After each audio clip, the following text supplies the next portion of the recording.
కీర్తనల గ్రంథము 21వ కీర్తన 2వ వచనం. అతని మనోభీష్టము నీవు సఫలము చేయుచున్నావు, అతని పెదవులలో నుండి వచ్చిన ప్రార్థన నీవు మానక అంగీకరించుచున్నావు. ప్రియులరా, దేవుని వాగ్దాన వాక్యము, దేవుని దాసుడైన దావీదు యొక్క హృదయవాంఛను ప్రభువు సఫలము చేసి ఉన్నాడు. అతడు దేవునికి మొరపెట్టినప్పుడు దేవుడు మానక అతని ప్రార్థనను అంగీకరించి ఉన్నాడు. అది సహాయం కొరకైన ప్రార్థన అయినా, క్షమాపణ కొరకైన ప్రార్థన అయినా. ఈ రోజున ఈ వాగ్దాన వాక్యము విన్న మనము కూడా ప్రభు తట్టు మనం చూసి మనము ప్రార్థన చేయగలిగితే మన హృదయవాంఛను ఆయన సఫలము చేసే దేవుడుగా మన పక్షాన ఉన్నాడు.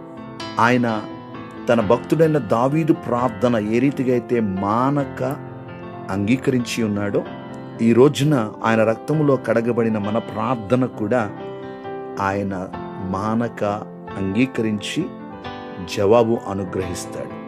ప్రార్థన. సకల ఆశీర్వాదములకు కారణభూతుడా మా దేవా, మీకు వందనాలు, స్తోత్రాలు.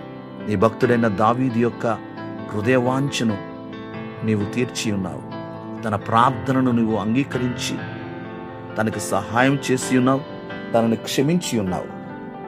ఈ రోజున ఈ వాగ్దాన వాక్యం విని ప్రార్థనలు ఏకీభవించిన ప్రతి ఒక్కరి ఎడల ప్రభువా, వారి హృదయ వాంఛలను మీరు తీర్చమని ప్రార్థన చేయించున్నాను.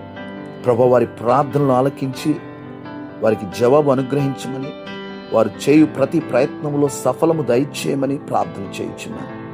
నిశ్చయముగా నీవు మా పక్షాన ఉన్నందుకు వందనాలు. మీరు మా యొక్క ప్రతి ప్రయత్నములో మీరు జయము దయచేస్తున్నందుకు వందనాలు. మీ నామమునికే మహిమ చెల్లిస్తున్నాను. ఈ దినమంతా మీ సన్నిధి తోడుగా ఉంచండి ప్రభువా. ఈ వాగ్దాన వాక్యం విని ప్రార్థనలు ఏకీభవించిన ప్రతి ఒక్కరి ఎడల వారు చేయు ప్రతి ప్రయత్నంలో మీరు జయము దయచేయండి. యేసయ్య నామములో ప్రార్థిస్తున్నాము తండ్రి, ఆమేన్.